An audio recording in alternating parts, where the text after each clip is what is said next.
कथा श्री गुरु तेग बहादुर साहिब जी की। हड़ियाई नगर बुखार रोग दूर करना। सेखे से चलकर गुरुजी हड़ियाई नगर से बाहर बरगद के वृक्ष के नीचे आ ठहरे। उस समय उस गांव का एक बीमार आदमी लेटा हुआ था। बुखार के साथ उसकी हड्डियां भी टूट रही थी। गुरुजी ने पूछा, इसको घर क्यों नहीं लेकर जाते?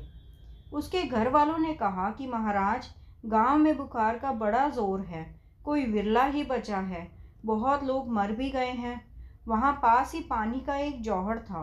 गुरुजी ने कहा, इसे इसमें स्नान करवा दो, बुखार अभी उतर जाएगा। गुरुजी का वचन मानकर उन्होंने जब उसे उठाकर जौहड़ में स्नान करवाया तो उसका बुखार शीघ्र ही उतर गया। बीमार आदमी स्वस्थ होकर बैठ गया।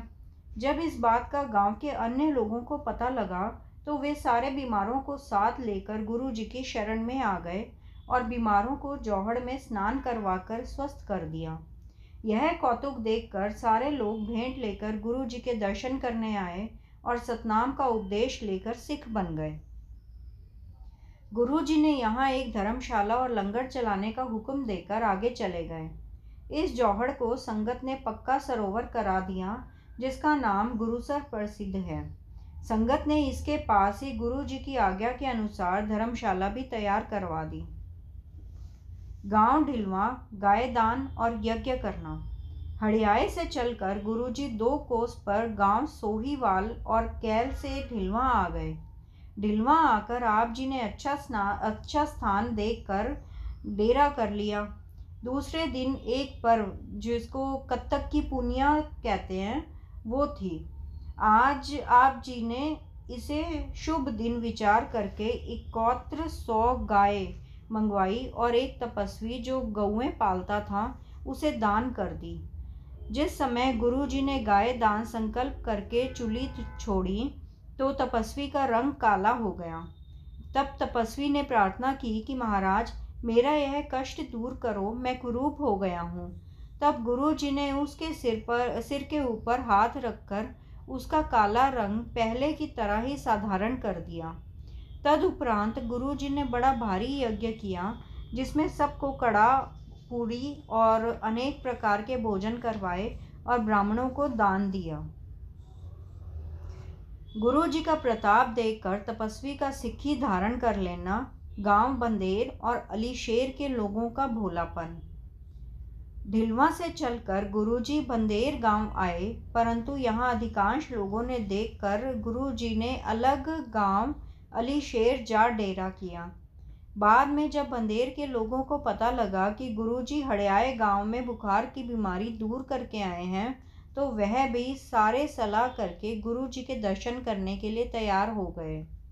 भेंट देने के लिए इन्होंने एक एक टका इकट्ठा करके एक थैली भर ली और साथ ही एक रोड़ी गुड़ की लेकर अलीशेर गांव की ओर प्रस्थान किया।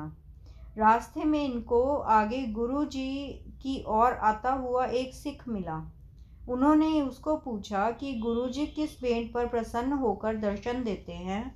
तो सिख ने कहा कि गुरुजी सदा ही प्रसन्न होकर दर्शन देते हैं, अर्थात कोई भेंट कुछ दे या ना दे, गुरुजी अपनी ओर से हर एक को प्रसाद देते हैं। ऐसा सुनकर यह लोग बड़े खुश हुए और यह परामर्श किया कि यदि गुरुजी बिना भेंट के प्रसन्न होकर दर्शन दे दें तो फिर गुड़ की रोड़ी भेंट करने का क्या लाभ है। यह सलाह करके उन्होंने गुड़ की रोड़ी आपस में बांटकर खा ली और पैसों की थैली एक गड्ढे में दबा दी कि गुरुजी से वापस आते हुए ले जाएंगे। तत्पश्चात अपनी अपनी मांगे, कोई दूध, कोई पुत्र, कोई धन और कोई स्त्री पुत्र का सुख मांगने लगा। गुरुजी ने वचन किया कि भाई, यह गुरु नानक देव जी का घर है, जैसी श्रद्धा के साथ आता है वैसी ही उसे मुराद मिलती है। यह उत्तर सुनकर वह माथा टेक कर चले गए। गांव अलीशेर वासियों ने भी यह जब सलाह की कि गुरुजी को भेंट क्या देनी चाहिए, तो एक ने कहा, बंदेरा के लोग गुरुजी के पास आए हुए हैं, उन्होंने ही पूछ लो कि उन्होंने क्या भेंट दी है। जब बंदेर निवासियों से मिलकर पूछा तो उन्होंने कहा कि हम गुरुजी को कुछ भी भेंट नहीं किया है, तो गुरुजी ने हमें खुश होकर दर्शन और प्रसाद भी दिया है। यह बात सुनकर अलीशेर वाले भी खुश हो गए और खाली हाथ ही जाकर गुरु जी को नम्रता सहित माथा टेकने लगे और गुरु जी से प्रसाद लेकर खाली ही बिना कोई मुराद पूरी किए घरों की ओर चले गए। खीवा कला के मनमुख लोग। अलीशेर से गुरुजी जोगे गांव आए और यहाँ के लोग जब गुरुजी के दर्शन करने के लिए आए तो आप जी भोपाला गांव जाकर डेरा लगवाया और वहाँ रात व्यतीत करके खीवा कला जा ठहरे। इस गांव का एक किसान सिंघा गुरुजी के रोज़ दर्शन करने आता और 2-3 घड़ी बैठा रहता। एक दिन जब वह माथा टेक कर झटपट ही उठकर चला गया तो गुरुजी ने पूछा, आज क्यों जल्दी उठ चले हो? तो सिंघा ने कहा कि गुरुजी, आज एक व्यक्ति के घर सगाई है, वहाँ सबको गुड़ मिलना है, मैं वहाँ अपना हिस्सा लेने के लिए जा रहा हूँ। गुरुजी ने वचन किया कि तुम धैर्य सहित बैठे रहो, तुम्हें घर बैठे ही 2 बांटने आ जाया करेंगे। गुरुजी का वचन मानकर सिंघा वहीं बैठा रहा।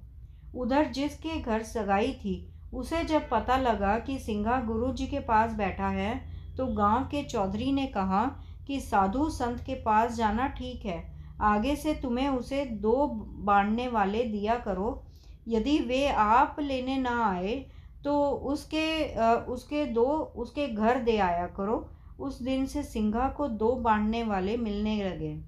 सिंघा के बिना इस गांव का और कोई भी आदमी गुरु जी के दर्शन करने नहीं आया था। भिखीविंड गांव का देसू सरदार। खीवा कला से चलकर गुरुजी 1-2 स्थानों पर डेरा करके सिख संगत को निहाल करते हुए भिखीविंड आ गए।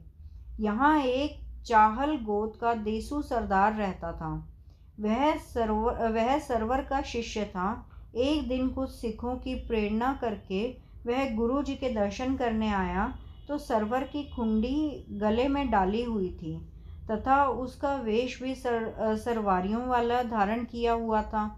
तो गुरु जी ने पूछा, देसू सरदार, ये क्या भेष धारण किया है? देसू ने कहा कि महाराज, मैं सुल्तान सरवर का शिष्य हूँ, जिसकी कृपा से दूध, पुत्र, धन, दौलत सब कुछ प्राप्त होता है। तो गुरुजी ने कहा कि तुर्क का सेवक बनकर अपना जन्म व्यर्थ ना गवाओ, यह भेष छोड़ दो और सिक्खी का वेश धारण कर लो। देसू ने कहा कि महाराज, आप जी के दर्शन करके मेरा मन प्रेरित हो गया है, आप कृपा करके मुझे अपना सिख बना लो, परंतु मेरी सरदारी इसी तरह ही बनी रहे और मेरे परिवार में सुख बना रहे। तो गुरुजी ने वचन किया कि सखी सरवर की मन्नत और वेश त्याग कर तुम एक धर्मशाला बनवाओ, सत्संग किया करो, लंगर चलाना और सतनाम का जाप और गुरु नानक देव जी के चरणों का ध्यान धरना, तेरी सरदारी भी बनी रहेगी और घर में सुख भी रहेगा। गुरु जी का वचन मानकर देसू ने उसी समय सखी सरवर की कुंडी गले से निकाल दी और सरवरी वेश त्याग दिया। तो गुरु जी ने प्रसन्न होकर उसे 5 तीर दिए और कहा कि इन्हें अपने पास रखो, सारे शूरवीर तेरे पास ही हाजिर रहेंगे, कोई दुश्मन तेरे आगे नहीं टिकेगा। यह वरदान लेकर देसू ने खुश होकर गुरु जी की हर प्रकार की सेवा बड़े प्रेम प्यार से की।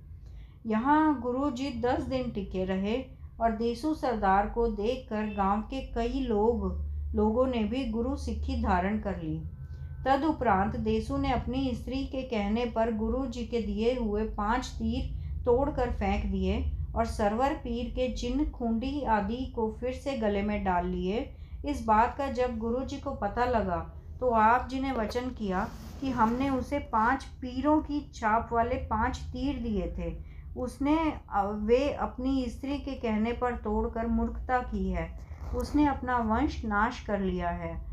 कुछ समय के पश्चात गुरु जी के वचन सत्य हुए और देसू की सारे कुल का नाश हो गया। सूलीसर एक चोर की वार्ता।